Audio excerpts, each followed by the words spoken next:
से परीक्षित जी को बुलवाया। बहुत ध्यान से सुनिएगा। परीक्षित जी महाराज वृंदावन आए।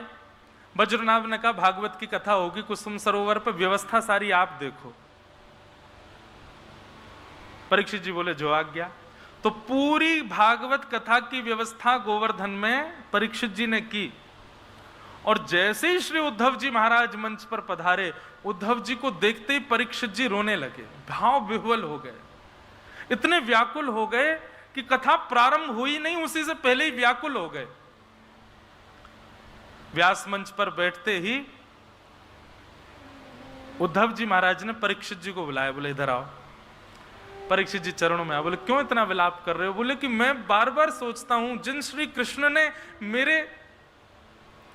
मेरे पितामह, मेरे परिवार की पग पग पे रक्षा की, महाभारत युद्ध को जिता दिया, और तो और जब मैं मां के गर्भ में था, ब्रह्मास्त्र मुझे मारने आ रहा था, मेरी मां के गर्भ में आकर के मेरी रक्षा की, उन कृष्ण की कथा में सुनने जा रहा हूं, इस भाव से मुझे बहुत प्रसन्नता हो रही है।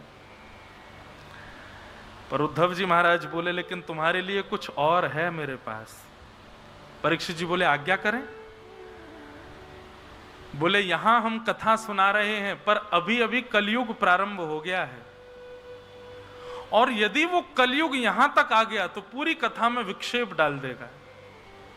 परीक्षित, तुम एक छत्र सम्राट हो पृथ्वी के, हम तुमको दायित्व देते हैं, तुम्हें अकेले को बलिदान करना पड़ेगा अपना, पर इतने सारे वैष्णवों को कथा सुनने को मिल जाएगी, इसलिए इन सबको निर्विघ्नता से कथा मिल जाए, तुम कथा छोड़ करके जाओ और जाकर के कलयुग को रोको। परीक्षित जी की पहले से स्थिति ऐसी थी कि कथा सुने बगैर तो वो रो रो के बेहाल, उनसे ये और कह दिया कि तुम कथा छोड़ के जाओ, उनके तो प्राण निकलने ही वाले थे। परीक्षित जी बोले भगवान मुझे नहीं बनना एक छत्र सम्राट, मुझे नहीं चिंता करनी किसी की, आप मुझे कथा सुनाइए, मैं कृष्ण को जानना चाहता हूं। तब उद्धव जी महाराज बोले तुम चिंता मत करो, तुम्हारे लिए और सुंदर कथा होगी, और साक्षात श्री सुखदेव जी महाराज आएंगे और आकर के तुमको कथा सुनाएंगे। तुम्हारी जो ये प्यास है ये इसको और बढ़ा लो, अपने इस भाव को और तीव्र कर लो। जब ये चरम स्थिति में पहुंच जाएगा तब श्री सुखदेव जी महाराज साक्षात आएंगे। और सुनो, गोपनीय रूप से बता दिया, वो सुखदेव जी कोई और नहीं, श्री कृष्ण ही सुखदेव जी के रूप में आएंगे, तुमको कथा सुनाएंगे, तब तुम कथा सुनोगे। तब परीक्षित जी के चित्त में थोड़ी शांति हुई, और परीक्षित जी ने चरणों में प्रणाम करके कहा ठीक है भगवान, आप निर्विघ्नता से कथा करो, कलयुग को मैं बांधूंगा। ये कथा भागवत के दूसरे महात्म्य में आती है। और श्री परीक्षित जी महाराज निकल पड़े और बस इंतजार कर रहे थे कलयुग कब मिलेगा। आज जैसे कलयुग मिला, कलयुग को परीक्षित जी ने कहा छोड़ के चले जाओ। कलयुग बोला मैं कहीं नहीं जाऊंगा, मुझे स्थान दे दो। तब 5 स्थान दिए। द्यूतम पानम स्त्रिय सूना यत्रा धर्मश्चतुर्विधः पुनः शयाचमानाय जात रूप मदात प्रभो। यदि परीक्षित जी उस समय कुसुम सरोवर की कथा छोड़ करके नहीं गए होते तो कलयुग 5 स्थानों से मुक्त होकर के पूरे विश्व में व्याप्त हो जाता। क्या स्थिति होती कलयुग की, विचार करो। आज कितनी बड़ी विडंबना, केवल 5 ही स्थान है कलयुग के पास, यह भी परीक्षित जी की कृपा है। द्यूतम यानी कि जुआ, पानम यानी कि मदिरा पान, भक्ष भक्ष सेवन, स्त्रिय यानी परिस्त्री पर पुरुष संग, अनीति से कमाया गया धन और हिंसा, इन 5 स्थानों में कलयुग निवास करता है। इसको परीक्षित जी ने बांधा। परीक्षित जी स्वयं भटक गए और जरासंध का मुकुट सिर पर पहनते ही उनकी मति भ्रमित हो गई। उन्होंने जाकर के शमिक ऋषि का अपमान किया। शमिक ऋषि के पुत्र श्रृंगी ने उनको 7 दिन में मरने का श्राप दे दिया। श्री परीक्षित जी महाराज जैसे ही पता चला कि श्राप लगा है, अपने पुत्र जन्मेजय को राज्य गद्दी पर बैठा करके गंगा के तट पर चले गए और प्रतीक्षा करने लगे श्री सुखदेव जी आएंगे। अनंत ऋषि वहां बैठे थे। सबके सन्मुख सुखदेव जी परीक्षित जी महाराज ने प्रश्न किया, जल्दी मरने वाले की मुक्ति का उपाय बताइए। नहीं को मुनिर यस्य वच प्रमाण, कोई भी प्रमाण से नहीं कह पाया कि तुम ये करो मुक्ति मिलेगी। तभी असंख्य वैष्णवों के मध्य, असंख्य संतों के मध्य श्री सुखदेव जी महाराज का आगमन हुआ। सब लोग हाथ जोड़ करके सुखदेव जी को वंदन करो। बंधुओं, ये सुखदेव जी कौन हैं? किशोरी जी के ही सुख पक्षी हैं, परंतु भागवत में संकेत किया जाता है ये सुखदेव जी कोई और नहीं है। किशोरी जी के सदा समीप रहने वाले वो सुख पक्षी स्वयं श्री कृष्ण ही हैं। वही भागवत के प्रथम वक्ता बनकर के पधारे हैं। बोलो सुखदेव जी महाराज की। कि तत्रा भवद भगवान व्यास पुत्रो यदिच्छया गामटमानोऽनपेक्ष अलक्षलिंगो निजलावतुष्टो व्रतश्च बालैरवधूतभेष व्रतश्च बालैरवधूतभेष। श्री सुखदेव जी का आगमन हुआ। सुखदेव जी आए।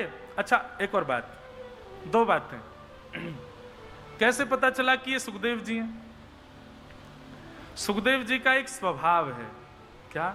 वो चलते फिरते, उठते बैठते, खाते पीते हर समय प्रेमना पठन भागवतम सनई सनई है। Have you heard about Tira Treats yet? It's Tira's all-new exclusive loyalty program. Get Bhagavatam सनई सनई है। वो चलते फिरते भागवत के श्लोक बोलते रहते हैं, उनके मुख से अनायास श्लोक उद्धरित होते रहते हैं। और दूसरा प्रमाण ये था कि परीक्षित ने एक व्यासपीठ बनाई थी। बोले जो भी मेरे प्रश्न का उत्तर देगा वो यहां बैठ करके दे। अभी तक उस व्यासपीठ पर कोई नहीं बैठा, और श्री सुखदेव जी आए और आके सीधे ही व्यासपीठ पर बैठ गए। इसका मतलब नाव का नाविक आ गया है, अब पार करा देगा। सुखदेव जी ने जैसे ही परीक्षित को देखा वो अपना प्रश्न ही भूल गए। परीक्षित ने जैसे सुखदेव जी को देखा अपना संशय ही भूल गए, प्रश्न ही भूल गए। दर्शन करते ही लगा कि मानो अब मुक्ति ना भी मिले, इनको देखता रहूं तो ही मेरा कल्याण हो जाएगा। लेकिन तभी पीछे से कुछ संतों ने कहा, बोले परीक्षित यही आए हैं तुम्हारा उद्धार करने, ये सुखदेव जी महाराज है। ये तब तक नहीं बोलेंगे जब तक कोई जिज्ञासा प्रकट नहीं करोगे, जाओ जिज्ञासा प्रकट करो। तब परीक्षित ने जिज्ञासा की कि अतः पृच्छामि संसिद्धिं योगिनां परमं गुरुं पुरुषस्येह यत् कार्यं म्रियमाणस्य सर्वथा। हे नाथ, जिसके जीवन के केवल 7 दिन बचे हों, ऐसे व्यक्ति को भगवत प्राप्ति के लिए या मुक्ति की प्राप्ति के लिए क्या करना चाहिए, कृपा कर मुझे बताइए। और यहां श्रीमद् भागवत का प्रथम स्कंद विश्राम हुआ। बोलो वृंदावन बिहारी लाल की। और यहां से दूसरा स्कंद प्रारंभ होता है।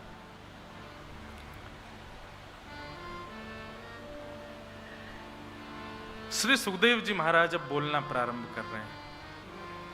मैंने कल परसों एक बात कही थी, गुरु वही जो संशय समाधान करा दे, वो गुरु है। वरीयानेशते प्रश्न क्रतो लोकहितं नृप आत्मवित् सम्मतः पुंसां श्रोतव्यादिषु यत्परः। परीक्षित, आपने जो प्रश्न किया है ना, क्रतो लोक हितम नृप, आपने ये लोक हित के लिए किया है, अपने पर्सनली आपने अपने लिए ये प्रश्न नहीं किया। देखो, ये गुरु की पहचान, प्रश्न का स्तर से ही पता कर लिया कि ये प्रश्न किस भाव से किया गया है। कृतो लोक हितम नृप, ये आपने अपने लिए नहीं किया है। क्यों? क्योंकि आप तो वो बालक हो जिसने जन्म बाद में लिया है, भगवत दर्शन मातृगर्भ में पहले किया है। आप मुक्ति की कामना करो, ये बात पता नहीं क्यों मुझको पच नहीं रही है कि परीक्षित कह रहे हैं कि मुक्ति का उपाय बताइए। आपने अपने लिए नहीं किया है। कृतो लोक हितम नृप। सुखदेव जी जानते हैं कि भाई परीक्षित के चारों ओर संत महापुरुष बैठे हैं, कुछ ना भी हो केवल यहीं बैठा रहेगा तो भी इसको मुक्ति मिल जाएगी, तो ये अपनी मुक्ति के लिए तो प्रश्न नहीं करेगा। वास्तव में परीक्षित ने प्रश्न इसलिए किया है कि मेरी जो स्थिति है, इस स्थिति में यदि कल को कोई और व्यक्ति हो तो मैं उसके लिए प्रश्न कर लूं कि उसको क्या करना चाहिए कि वो भगवत प्राप्ति करे या मुक्ति प्राप्ति करे। ये वैष्णव का लक्षण है बंधु। अपनी सुविधाओं का दर्शन करके केवल उनका भोग भोग ले, ये वैष्णव नहीं। उन सुविधाओं से अन्य वैष्णवों को भी लाभ प्राप्त हो, ऐसा भाव रखता है, वो वैष्णव है।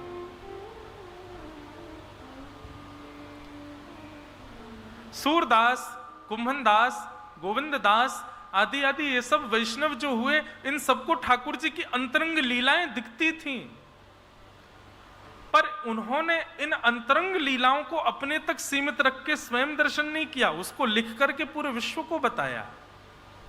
ऐसी लीलाएं, ये वैष्णव का स्वभाव है। परीक्षित, ये प्रश्न तुम्हारे लिए नहीं, कृतो लोक हितम नृप, तुमने सबके हित के लिए किया है। लेकिन कहीं अगर ये प्रश्न तुमने अपने लिए किया है, किसी प्रकार यदि मैं जो सोच रहा हूं वैसा नहीं है, वास्तव में ये प्रश्न तुमने अपने ही लिए किया है, तो ये प्रश्न उचित नहीं है। तुम्हारे जैसा बालक, क्या ठाकुर जी ने तुम्हारी मां के गर्भ में आके तुम्हारी केवल इसलिए रक्षा की कि एक दिन तुम भी मुक्ति को प्राप्त कर लो? इतने बड़े ब्रह्मास्त्र से ठाकुर जी ने तुमको केवल इसलिए बचाया कि तुम उस मुक्ति की प्राप्ति कर लो जो राक्षसों को भी सहजता में मिल जाती है? नहीं। ठाकुर जी का गर्भ में जाना, तुम्हारी रक्षा करना, ये एक संकेत है कि तुम सामान्यतया के लिए जीवित नहीं हो, तुम मुक्ति के प्राप्ति के लिए नहीं हो। क्योंकि मुक्ति तो राक्षसों को भी मिल जाती है। जीवन पर्यंत किसी ने गलत कर्म किए हो, परंतु अपने अंतिम श्वास में यदि भगवान नाम ले लिया हो, मुक्ति तो उसको भी मिल जाती है। मुक्ति बहुत सरल साधन है परीक्षित। केवल उस मुक्ति के लिए भगवान ने तुम्हारी मां के गर्भ में प्रवेश करके तुमको बचा लिया, मुझे ये बात पचती नहीं है। तुम मुक्ति के लिए नहीं, तुम भक्ति के लिए हो। और मुक्ति का अभिप्राय होता है मृत्यु के बाद तन से मुक्त होकर के भगवत धाम की प्राप्ति करना, पर भक्ति का मतलब होता है तन में ही अवस्थित रहते हुए भगवान को ही सामने प्रकट कर लेना। तुम मुक्ति के लिए नहीं, तुम भक्ति के लिए आए हो परीक्षित। इसीलिए भगवान ने तुम्हारी रक्षा की थी, क्योंकि तुमसे कुछ विशिष्ट करवाना है ठाकुर जी को। तुम मुक्ति की कामना मत करो। बस ये कुछ क्षण का प्रवचन जैसे ही सुनाया, तुरंत परीक्षित की स्थिति बदल गई। नहीं, मुझे अब मुक्ति नहीं चाहिए, भगवान कृपा करके मुझे तो भक्ति का वरदान दीजिए, भक्ति प्रदान कीजिए। बंधुओं, ये बात मैं पहले दिन से ही कहता रहता हूं, वैष्णवों के लिए मुक्ति का प्रावधान नहीं है। हां, मुक्ति की इच्छा, मुक्ति मिल जरूर जाएगी, ऑफर जरूर होगी, पर हमारे चित्त में यह भावना नहीं होनी चाहिए कि हमें मुक्ति प्राप्त हो। हम तो भक्ति के लिए हैं, भक्ति की प्राप्ति हो और उस भक्ति के भाव से हम प्रत्यक्ष श्याम सुंदर को अपने सामने प्रकट कर लें, ऐसी भक्ति।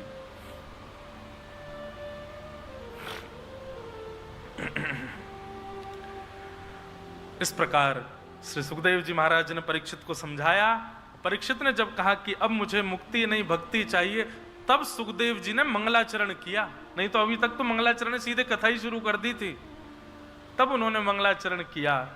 सुलंक सृष्ट भगवान वचांस में, हे भगवान, मैं आपकी कथा गाने वाला हूं, कृपा कर मेरी जीभ पे आकर के विराज जाइए। और यहां से अब सुखदेव जी महाराज कहना प्रारंभ करते हैं। अब मैं थोड़ा और सूक्ष्म करता हुआ चलूंगा। सुखदेव जी महाराज सबसे पहले सृष्टि का प्रसंग सुनाते हैं। थोड़ा सुनाते हुए उद्धव विदुर संवाद के अंतर्गत ले जाते हैं और वहीं से श्री विदुर जी महाराज मैत्रेय मुनि के आश्रम जाकर के सृष्टि का प्रसंग पूछते हैं। सृष्टि का प्रलय बताने के बाद सृष्टि का प्रादुर्भाव कैसे हुआ, यह प्रसंग श्री विदुर जी महाराज को मैत्रेय मुनि सुनाते हैं और उसी में बताते हैं कि ब्रह्मा जी ने स्वयंभू मनु और शत्रुपा का निर्माण किया, जो कि पृथ्वी के प्रथम मानव हैं। स्वयंभू मनु और शत्रुपा पृथ्वी पर आए। इनके 3 पुत्री और 2 पुत्र हुए। 3 पुत्री कौन कौन है? आकुति, देवहूति और प्रसूति। और अब यहां कथा आती है देवहूति माता की। ब्रह्मा जी की छाया से एक पुत्र प्रकट हुए जिनका नाम था कर्दम। कर्दम ऋषि ने भगवान की तपस्या की और तपस्या करके जब भगवान प्रसन्न हो गए तो भगवान से मांगा, तथा सचाहम परिवोडु काम शमान शीलाम ग्रहमेद देनुम। हे ठाकुर जी, मैं आपसे कुछ मांगना चाहता हूं। 1000 वर्ष की तपस्या करने के बाद जब कर्दम ऋषि का मांगने का अवसर आया तो कर्दम ऋषि क्या मांग रहे हैं? मुझे प्रसंग इतना बढ़िया लगता है, मैं हर कथा में बोलता हूं, भले ही ट्रेन छूट रही होती है फिर भी बोलता हूं, ताकि सब लोग यही वरदान मांगा करें ठाकुर जी से। कर्दम ऋषि ने 1000 वर्ष तपस्या की और भगवान जब प्रकट हो गए तो भगवान से क्या मांग रहे हैं? हे ठाकुर जी, मैं आपसे जितना प्रेम करता हूं, मैं आपकी जितनी सेवा करता हूं, आप मुझे जितने प्रिय लगते हो, मेरी हर प्रेम की स्थिति दुगनी जिस कन्या में हो, ऐसी कन्या से मेरा ब्याह करा दो। मतलब मुझसे ज्यादा आपसे प्रेम करने वाली, मुझसे ज्यादा आपकी सेवा करने वाली, मुझसे ज्यादा आप जिसको प्रिय लगते हो, ऐसी कन्या मुझे मिल जाए और उससे मेरा ब्याह हो जाए। ठाकुर जी, ये कृपा मुझ पर कर दो। भगवान पहले तो हंसे और इतने हंसे, हंसते हंसते ठाकुर जी बैठ गए वहीं पे। बोले, ये बहुत बढ़िया मांगा तुमने, क्यों ऐसा वरदान क्यों चाहिए? बोले, ठाकुर जी, अकेले भजन करता हूं पर मन है कि दंपति हो जाऊं और अपनी पत्नी के साथ भजन करूं। कभी वो मुझे कीर्तन सुनाए, मैं उसको कीर्तन सुनाऊं, कभी वो मुझे कथा सुनाए, मैं उसको कथा सुनाऊं, कभी आपकी सेवा वो करे, कभी मैं करूं। ऐसा भाव है दंपति जीवन भी, क्योंकि मैंने कथाओं में सुना है ठाकुर जी, आपको गृहस्थाश्रमी प्रिय लगते हैं, पर मैं चाहता हूं कि मैं गृहस्थाश्रमी आपके प्रेम का ही बनूं। ठाकुर जी इतने प्रसन्न हो गए, कर्दम ऋषि को हृदय से लगा लिया। बंधुओं, किसी को पुत्र नहीं है, ठाकुर जी से पुत्र की याचना करते हैं, दुनिया भर के यत्न करते हैं, कहीं नारियल बांधेंगे, कहीं कुछ करेंगे, हाथ में कपूर लेके रात भर खड़े रहेंगे, आदि आदि लोग करते हैं यत्न कि हमको संतान हो। आपको संतान प्राप्त होगी, आपको पुत्री प्राप्त होगी, आपको सुंदर पति प्राप्त होगा, सुंदर पत्नी प्राप्त होगी, पर कब? ठाकुर जी से ऐसा मत मांगो कि हमको एक पुत्र मिले, पुत्री मिले, पति मिले, पत्नी मिले। ऐसा मांगो, हे ठाकुर जी, आप हमको जितने प्रिय लगते हो, उससे भी बहुत गुना ज्यादा प्रिय लगने वाली एक पत्नी मिल जाए, जो आप उसको मुझसे भी ज्यादा प्रिय लगते हो। अब आपको ही प्रिय नहीं लगते ठाकुर जी, केवल और केवल अपनी मनोकामना पूर्ति के लिए पत्नी मांगोगे, पति मांगोगे, आदि आदि वस्तु मांगोगे, तो फिर वैसा ही मिलेगा। जितना प्रेम आपका ठाकुर जी से, उतना ही करने वाला मिलेगा। लेकिन यदि कभी ठाकुर जी से मांगना है तो ऐसा मांग। कर्दम ऋषि से ठाकुर जी प्रसन्न हो गए और प्रसन्न होकर के भगवान बोले, चिंता मत करो ऋषि, देवहूति, स्वयंभू मनु शत्रुपा की 3 पुत्री हैं, उनमें से एक पुत्री देवहूति, वो मुझसे बहुत प्रेम करती है, वो मेरा बहुत भजन करती है, मेरी बहुत बड़ी भक्त है, तुमसे भी ज्यादा है, उससे तुम्हारा विवाह होगा। और मुझे इतनी प्रसन्नता हो रही है तुम्हारे वरदान से कि एक वरदान मैं अपनी तरफ से देता हूं कि तुम्हारे यहां संतान के रूप में मैं ही आऊंगा, मैं ही तुम्हारा पुत्र बन करके आऊंगा। बंधुओं, नंद बाबा और यशोदा ने भी दर दर जाकर के पुत्र की कामना की थी।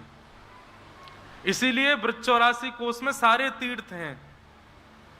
और कथा आती है ना कि नंद बाबा यशोदा जा रहे थे तीर्थों को प्रणाम करने, तो ठाकुर जी बोले, बाबा आप इतने बुढ़ापे में कहां जाओगे, रुको मैं सबन को यहीं बुला दूं। तो तीर्थों में जाके पुत्र कामना तो नंद बाबा यशोदा ने भी करी, तो फिर हमसे मना क्यों करते हैं कि भाई ठाकुर जी से कुछ मत मांगो।